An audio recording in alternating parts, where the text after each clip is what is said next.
मित्रों, सोचिए, एक ऐसा दृश्य जहां एक भिखारी फटे पुराने कपड़ों में रेलवे स्टेशन के कोने में बैठा है। लोग उसे देखना तक पसंद नहीं करते, उसके पास आने से भी कतराते हैं। समाज की नज़र में वह गंदा, अछूत और अनदेखा व्यक्ति है। लेकिन उसी भिखारी के पास एक दिन शहर की सबसे बड़ी अधिकारी डीएम साहिबा पहुंचती है। जो डीएम साहिबा अपने कड़े अनुशासन और ऊंचे पद के लिए जानी जाती है। वह उस भिखारी के पैरों में गिरकर माफी मांगने लगती है। लोग हैरान रह जाते हैं। आखिर ऐसा क्या रिश्ता हो सकता है कि एक डीएम, जो समाज में सबसे सम्मानित मानी जाती है, एक भिखारी के सामने अपनी सारी गरिमा भूल जाती है। वह भिखारी कौन था? डीएम साहिबा का उससे क्या संबंध था? क्यों वह अपने आंसू रोक नहीं पाई? यह जानने के लिए हमारे साथ इस भावुक और प्रेरणादायक कहानी में बने रहे। लेकिन दोस्तों, कहानी शुरू करने से पहले आपसे एक छोटी सी गुजारिश है। अगर आपको हमारी यह कोशिश पसंद आए तो वीडियो को लाइक और चैनल को सब्सक्राइब जरूर करें। बेल आइकन दबाना ना भूलें ताकि ऐसी ही दिल छू लेने वाली कहानियां आप तक सबसे पहले पहुंचे। दोस्तों, चलिए अब बिना समय गवाए जानते हैं आखिर क्यों डीएम साहिबा ने एक भिखारी के पैरों में गिरकर माफी मांगी। दोस्तों, पटना स्टेशन पर एक भावुक मिलन की कहानी। मित्रों, पटना का रेलवे स्टेशन हमेशा की तरह लोगों की भीड़ और हलचल से भरा हुआ था।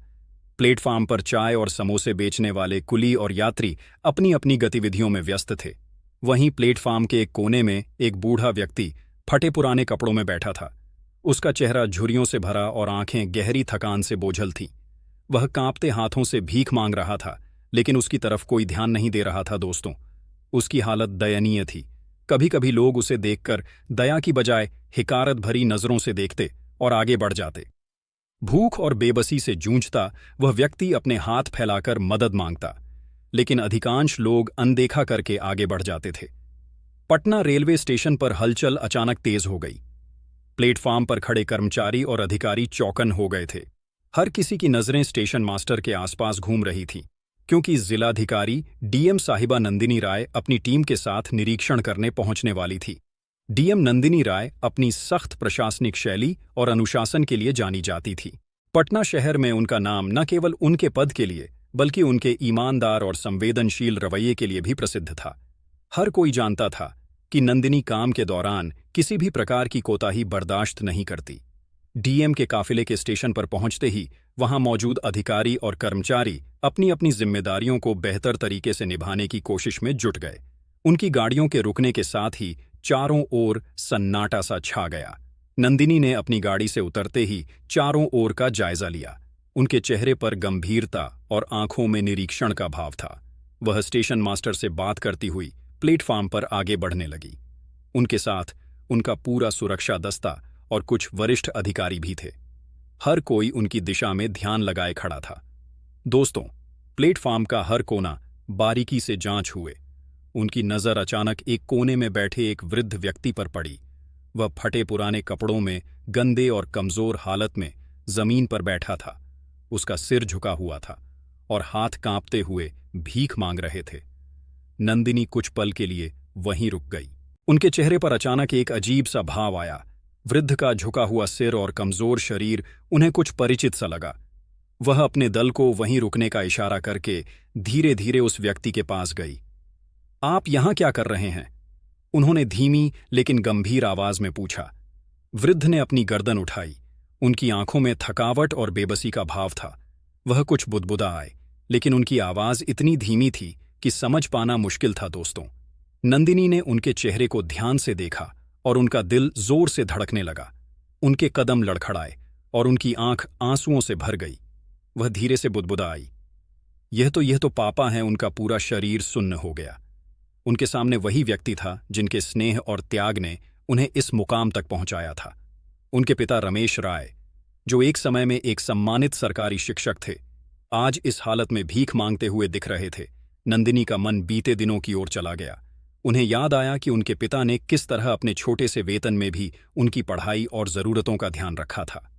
उनका परिवार खुशहाल था, लेकिन एक दिन उनके पिता एक सड़क हादसे का शिकार हो गए। उस हादसे के बाद उनकी मानसिक स्थिति बिगड़ने लगी और धीरे धीरे उन्होंने अपनी पहचान खो दी। कुछ महीनों बाद वह बिना बताए घर से चले गए। पूरे परिवार ने उन्हें हर जगह ढूंढा, लेकिन उनकी कोई खबर नहीं मिली। नंदिनी ने उन्हें ढूंढने के लिए हर संभव प्रयास किया, लेकिन समय के साथ यह कोशिश धीमी हो गई मित्रों। अब इतने सालों बाद नंदिनी के सामने उनके पिता थे। वह तुरंत उनके पास बैठ गई और उनका हाथ थाम लिया। पापा, यह मैं हूं, आपकी नंदिनी, मुझे पहचानिए। वृद्ध ने उनकी ओर देखा, लेकिन उनकी आंखों में कोई पहचान नहीं थी। उनकी याददाश्त पूरी तरह जा चुकी थी। नंदिनी ने अपने आंसुओं को रोकने की कोशिश की, लेकिन वह फूट फूट कर रोने लगी।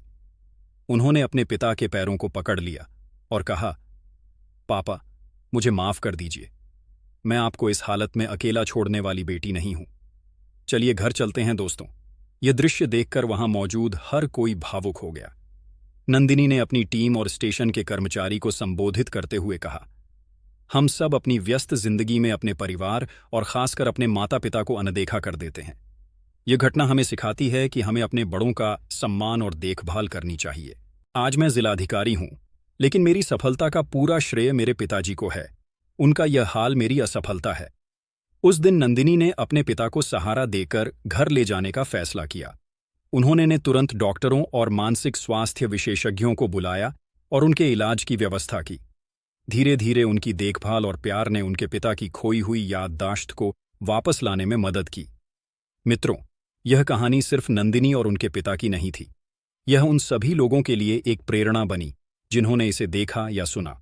समाज में हर किसी ने इस घटना से यह सीखा कि परि से बढ़कर कुछ नहीं। माता पिता हमारी असली ताकत और पूंजी है। माता पिता का सम्मान और उनकी देखभाल ही सच्ची सफलता और इंसानियत की पहचान है। दोस्तों, यह कहानी हमें सिखाती है कि माता पिता हमारे जीवन की सबसे बड़ी पूंजी होते हैं। उनके बिना हमारा अस्तित्व अधूरा है। जैसे नंदिनी ने अपने पिता को सहारा दिया, वैसे ही हर बेटे और बेटी का फर्ज है कि अपने माता पिता की देखभाल करें, चाहे परिस्थिति कैसी भी हो। दोस्तों, अब आप बताइए, इस कहानी ने आपके दिल को कितना छुआ? क्या आपको नंदिनी और उनके पिता के रिश्ते ने भावुक किया? क्या आपने भी कभी अपने माता पिता के लिए ऐसा कुछ महसूस किया है? अगर यह कहानी आपके दिल को छू गई हो तो हमें बताना ना भूलें। कमेंट सेक्शन में अपनी राय जरूर दें और हाँ, हमारे चैनल को लाइक, शेयर और सब्सक्राइब जरूर करें ताकि हम